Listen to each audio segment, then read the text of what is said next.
Hi, நான் இன்றைக்கி உங்களுக்கு வந்து வெஜிடேரியனில் இன்னும் ஒரு சைட் டிஷ்ஷு சேனக்கிழங்கு சுக்கா செஞ்சு காமிக்க போகிறேன். சேனக்கிழங்கு நம்ம உருளைக்கிழங்கு ஃப்ரை பண்ணுவோம்ல, அதே மாதிரி இதை வந்து உங்களுக்கு தேவையான அளவு கட் பண்ணிக்கோங்க. நான் கொஞ்சமாக தான் இன்றைக்கி கட் பண்ணியிருக்கேன். என்ன வெங்காயம், சில்லி ஃப்ளேக்ஸு, நம்ம ஃப்ளேக்ஸ் இப்போ இருக்கிறதுனால நம்ம இது பண்ணியிருக்கிறோம்.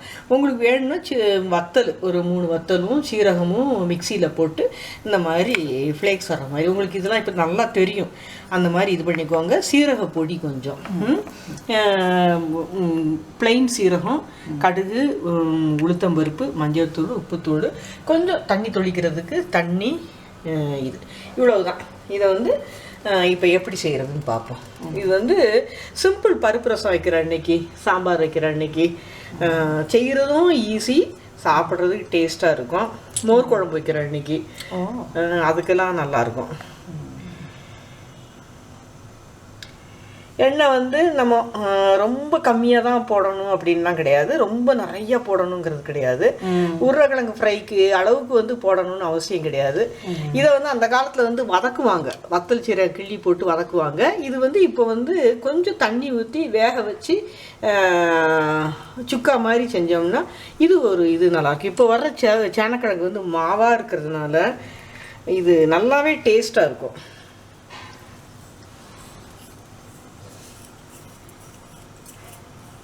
அதில் கடுகு பொரியுது, உளுத்தம்பருப்பு, இதோட வந்து இந்த சீரகத்தையும் போட்டுருவோம். முழு சீரகத்தையும் போட்டுருவோம்.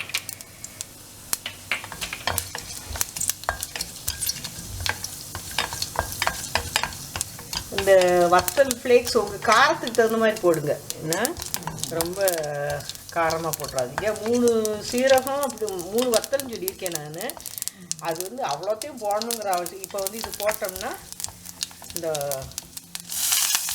எண்ணெயில் இது நல்லா வதங்கிடும், வாசம் நல்லாயிருக்கும். வத்தல் வதங்கி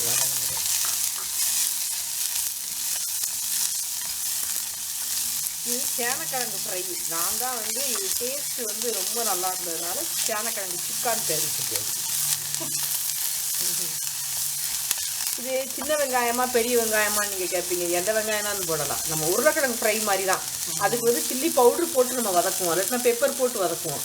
இதுக்கு வந்து இந்த சீரகம் கொஞ்சம் சேர்த்து போடுறதுனால ரொம்பவே சுக்கா மாதிரி இருக்கும்.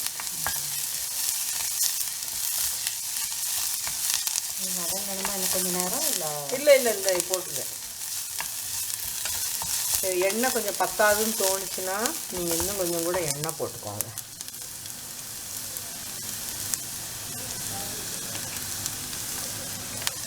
இது வந்து சேனக்கிழங்கு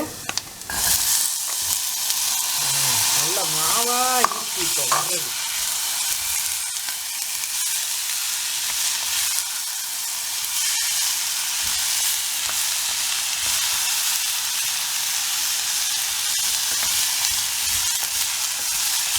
இதோட மஞ்சள் தூள் போட்டுக்கிறோம்.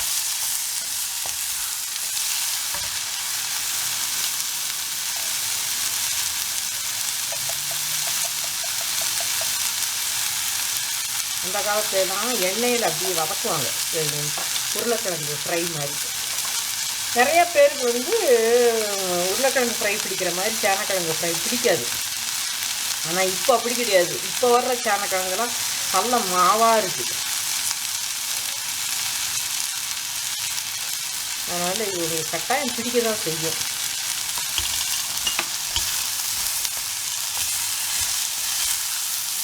மோர் குழம்பு வைக்கிற அன்றைக்கி இது வச்சு சாப்பிடலாம், நல்லாயிருக்கும். டேஸ்ட்டாக இருக்குது, காம்பினேஷன் நல்லாயிருக்கும். பருப்பு ரசம் வைக்கிற அன்றைக்கி நல்லாயிருக்கும். இந்த வத்த குழம்பு புளி குழம்பு வைக்கிற அன்றைக்கி அவ்வளவு எடுக்காது இது.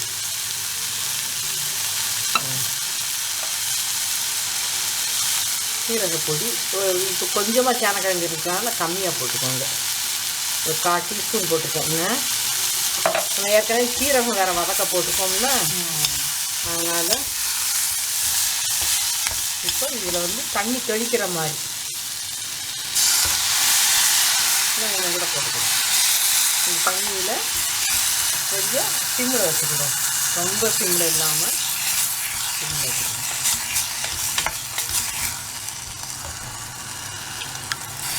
இன்னொரு 1/4 டம்ளர் கூட போட்டுட்டேன் நான். இது போட்டு இப்போ குக்கரை மூடி வச்சுருவேன்.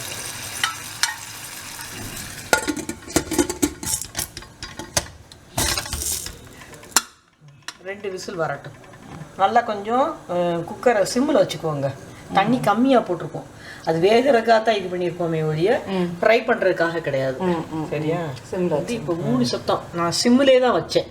சிம்மில் வச்சு நான் சீக்கிரம் கம்மியாக இருந்ததுனால சிம்மில். ஆமாம், தண்ணியாக கம்மியாக தான் ஊற்றணும். என்ன சிம்மில் வச்சதுனால சீக்கிரமே வெந்துருச்சு. இப்போ ஒரு 5 நிமிஷத்துக்குள்ளே நான் நசுக்கி காமிக்கிறேன். நல்லா சாஃப்டாக வந்துருச்சு.